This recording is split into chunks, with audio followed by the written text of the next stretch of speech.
छत्रपति शिवाजी महाराज की, भारत माता की। आज आदरणीय यहाँ पर लोकसभा के अध्यक्ष श्रीमान ओम बिरला जी, इनका मैं मुंबई और महाराष्ट्र में तहे दिल से स्वागत करता हूँ, उनका अभिनंदन भी करता हूँ। उपसभापति हरिवंश जी यहाँ पर है, उनका भी मैं स्वागत करता हूँ और उनका भी अभिनंदन करता हूँ। आज की इस महत्वपूर्ण बैठक में उपस्थित हमारे लोकप्रिय मुख्यमंत्री देवेंद्र फडणवीस जी हैं, सभापति महाराष्ट्र विधान परिषद राम शिंदे जी है, महाराष्ट्र विधानसभा के अध्यक्ष श्रीमान राहुल नार्वेकर जी है, उपसभापति महाराष्ट्र विधान परिषद डॉक्टर नीलम ताई गोरे जी है, उपाध्यक्ष अन्ना बनसोड़े जी, चेयरमैन अंदाज समिति प्राक्कलन समिति लोकसभा के डॉक्टर संजय जायसवाल जी है, समिति प्रमुख महाराष्ट्र के अर्जुन खोतकर जी है, सभी उपस्थित महानुभाव और सभी विभिन्न राज्यों से पूरे देश भर से आए हुए प्राक्कलन समिति के अध्यक्ष और सदस्य, उनका मैं सभी महानुभावों का तहे दिल से इस मुंबई की धरती पे महाराष्ट्र में हृदय से स्वागत करता हूँ, अभिनंदन करता हूँ। यहाँ पर आदरणीय ओम बिरला जी ने लोकसभा अध्यक्ष के रूप में संसदीय कार्यवाही को नई ऊंचाइयों तक पहुंचाया है। उनका विनम्र स्वभाव और लोकतांत्रिक मूल्यों के प्रति समर्पण हर किसी के लिए प्रेरणादायी है। यह मैं यहाँ पर कहना चाहता हूँ। हरिवंश जी की विद्वत्ता और लोकतांत्रिक मूल्यों के प्रति समर्पण सभी के लिए प्रेरणा स्रोत है, यह भी मैं यहाँ पर कहना चाहता हूँ। महाराष्ट्र के इस विधान भवन की वास्तु में बिरला जी और हरिवंश जी जैसे महानुभावों का आना, ये हमारे लिए बहुत बड़ी उपलब्धि भी है और ऐतिहासिक बात भी है।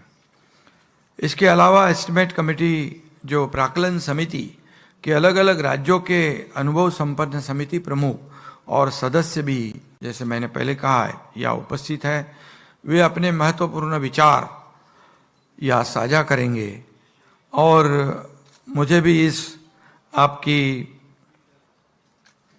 गौरवशाली अगस्त गैदरिंग में अपने विचार रखने का अवसर मिला, इसलिए मैं अध्यक्ष जी को भी धन्यवाद देना चाहता हूँ। आज से 74 साल पहले एस्टिमेट कमेटी की पहली मीटिंग मुंबई में हुई थी और समिति का अमृत महोत्सव भी मुंबई में हो रहा है। ये भी बहुत भाग्य की बात है और बहुत गौरव की बात है। ये हमारे महाराष्ट्र में अंदाज समिति कहते हैं, हिंदी में प्राक्कलन समिति कहते हैं। अभी प्राक्कलन समिति में जो सदस्य और अध्यक्ष है वो अगर सही आकलन करे तो बड़े बड़े निर्णय भी ले सकते हैं और लिया भी है। और निश्चित रूप से ये बहुत बड़ी महत्वपूर्ण प्राक्कलन समिति है। कई निर्णय अभी अर्जुन खोतकर जी भी बताया कुछ मिसाल देकर, तो निश्चित रूप से बहुत ही महत्वपूर्ण ये प्राक्कलन समिति है और आपकी समिति का अमृत काल है, ऐसा मैं कहूँगा। आज़ादी के अमृत काल देश की प्रगति दुगनी रफ्तार से हो रही है और यहाँ पर प्राक्कलन समिति का अमृत काल भी अमृतमय होगा, यह मुझे विश्वास है। इस अवसर पर मैं फिर एक बार आप सभी लोगों को शुभकामनाएं देता हूँ, बधाई भी देता हूँ। पिछले महीने यहाँ विधानमंडल समितियों का उद्घाटन हुआ था। मैंने तब कहा था कि यह केवल समितियाँ नहीं बल्कि एक तरह से मिनी लेजिस्लेचर यानी छोटा विधानमंडल है और निश्चित रूप से जो समितियां है उसे भी कई अधिकार है और इससे हम बड़े बड़े निर्णय भी ले सकते हैं। ये समितियां लोकतंत्र की आत्मा का प्रतिबिंब है। एक वाक्य में मैं कहूँ, यदि विधानमंडल अगर शरीर है तो ये समितियां उसका ब्रेन है। तो निश्चित रूप से हम मिलकर आगे बढ़े तो बहुत बड़े काम राज्य के लिए, देश के लिए हम कर सकते हैं। संसदीय समितियां संसदीय प्रणाली को प्रभावशाली और दक्ष बनाने में महत्वपूर्ण भूमिका निभाते आई है। लोकतांत्रिक शासन में फाइनेंशियल रिस्पॉन्सिबिलिटी और ट्रांसपेरेंसी अत्यंत महत्वपूर्ण आधार स्तंभ भी है। इस दिशा में एस्टिमेट कमेटी एक बहुत ही सशक्त और प्रभावी संसदीय माध्यम है और इसे मुझे बोलने की आवश्यकता नहीं, आप खुद ही जानते हैं। एस्टिमेट कमेटी का मुख्य उद्देश्य है सरकार द्वारा प्रस्तुत बजट एस्टिमेट्स की गहन समीक्षा करना, उसे रिव्यू करना। यह कमेटी शासन की प्रभावशीलता, अर्थव्यवस्था और पारदर्शिता सुनिश्चित करती है।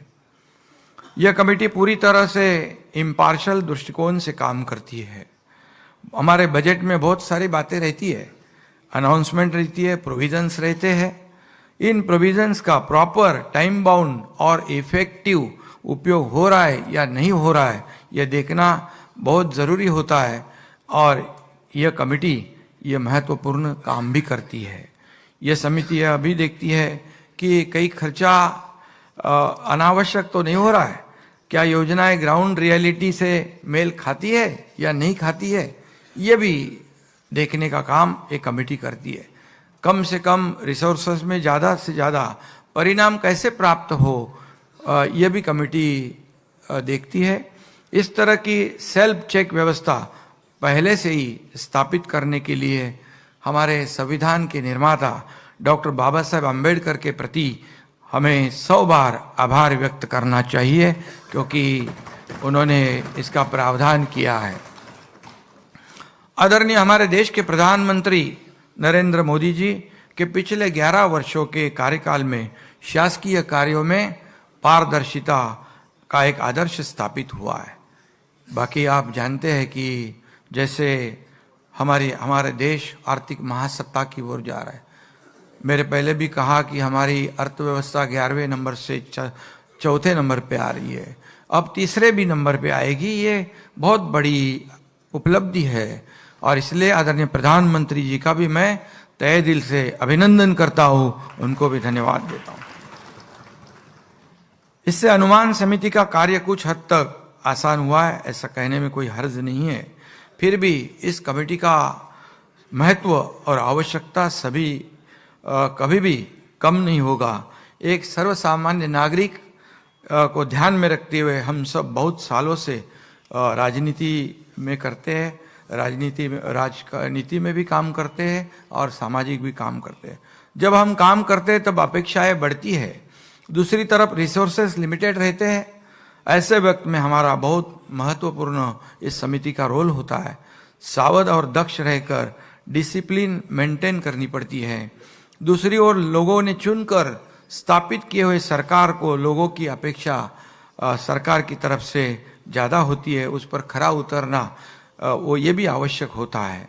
जब मैं महाराष्ट्र का मुख्यमंत्री बना तब विकास के साथ अनेक कल्याणकारी योजनाओं को कार्यान्वित किया। हमारे साथ हमारे आज के मुख्यमंत्री देवेंद्र जी, अजीत दादा, सभी ने मिलकर मुख्यमंत्री माझी लाड़की बहन योजना हमने शुरू की और इस बहना के खाते में प्रति माह 1,500 रुपये भेजने की यह बहुत महत्वाकांक्षी योजना हमारी सरकार ने बनाई। विरोधियों ने बड़ी आलोचना की, कई नैरेटिव चलाए, लेकिन आज तक ये योजना अध्यक्ष महोदय जी ठीक ढंग से शुरू है, आगे भी शुरू रहेगी, क्योंकि इसका प्रावधान हमने बराबर से किया है। ये लोगों की सरकार है और लोगों के ही काम आएगी। लाड़की बहन योजना शुरू करने से पहले हमने आरबीआई की सभी गाइडलाइंस, बजट एलोकेशन, एफआरबीएम आदि नॉर्म्स को पूरा ध्यान रखकर सोच समझकर ही यह कदम उठाया था। लोगों के लार्जर इंटरेस्ट के लिए ऐसी योजनाएं बहुत जरूरी होती है। आखिरकार लोकतंत्र की सरकार लोगों के लिए होती है और गरीब कल्याण यह प्रधानमंत्री नरेंद्र मोदी जी का एजेंडा है। और इसीलिए कई लोग गरीबी हटाओ कहते रहे, लेकिन गरीबी हटी नहीं, गरीब हट गया। लेकिन आदरणीय मोदी जी के कार्यकाल में 25 से 30 करोड़ लोग गरीबी से ऊपर उठ गए और आज 80 करोड़ से ज्यादा लोगों को मुफ्त अनाज, किसानों की मदद, स्टार्टअप के लिए राशि उपलब्ध कराना, ऐसे कितनी सारी योजनाएं में जिनका लाभ देश की गरीब और मध्यम वर्गीय जनता को मिल रहा है। एक जमाना था जब इस देश के भूतपूर्व प्रधानमंत्री कहते थे कि सरकारी निधि के 1 रुपए में से सिर्फ 15 पैसे गरीबों तक पहुंचता है। आप सभी को पता है, पर मैं उनका नाम नहीं लेना चाहता हूं। और आज देश के प्रधानमंत्री आदरणीय नरेंद्र मोदी जी अभिमान से कहते हैं कि लोगों का पैसा है, पूरा का पूरा 1 रुपया लोगों तक पहुंचना चाहिए। फाइनेंशियल डिसिप्लिन, प्रॉपर एस्टिमेट के बिना यह संभव नहीं हो सकता है। सारांश में एस्टिमेट 2 तरह का होता है, एक जो अर्थव्यवस्था का विचार करता है और दूसरा जो है जनता की अपेक्षाओं का विचार करता है। अभी अध्यक्ष जी, हमारी पंढरपुर की आषाढ़ी वारी का वातावरण, माहौल है, सब वारकरी पंढरपुर जा रहे हैं। मुझे हमारे ये संतों की भूमि है, हमारे संत तुकाराम महाराज का स्मरण हो रहा है। उन्होंने कहा था, मराठी में कहता हूं, जोडोनिया धन उत्तम व्यवहारे, उदास विचारे वेच करी। अर्थात अच्छे मार्ग से कमाया हुआ धन उत्तम अनुशासन के साथ और अविचल वृत्ति से लोगों में ही लगाना चाहिए, क्योंकि ये लोगों का पैसा है, लोगों के हित में ही लगना चाहिए, ऐसा उसका तभी उन्होंने कहा था। यही तो अपने एस्टिमेट कमेटी का मूल मंत्र है। महाराष्ट्र सरकार, खासकर महायुति शासन के अंतर्गत, हमने ये ठान लिया है कि प्रत्येक रुपये का उपयोग जनता के हित में हो। और मुख्यमंत्री देवेंद्र जी के साथ हम टीम बनकर इस राज्य को आगे बढ़ा रहे और कई योजनाएं भी लाएंगे। जो जो हमने योजनाएं जाहिर की है, सब योजना हम शुरू रखेंगे, क्योंकि हमने उसका इंतजाम और उसका नियोजन किया है। एस्टिमेट कमेटी पॉलिसीज में प्रैक्टिकल अप्रोच होगा। सामान्य मानवी को केंद्र बिंदु मानकर, यानी कॉमन मैन को सामने रखकर वे अपनी सिफारिशें और सुझाव रखेंगे, ऐसा मुझे विश्वास है। और मैं फिर एक बार देश भर से आए हुए सभी का इस महाराष्ट्र की धरती पर, मुंबई में फिर एक बार स्वागत करता हूं। धन्यवाद। जय हिंद, जय महाराष्ट्र।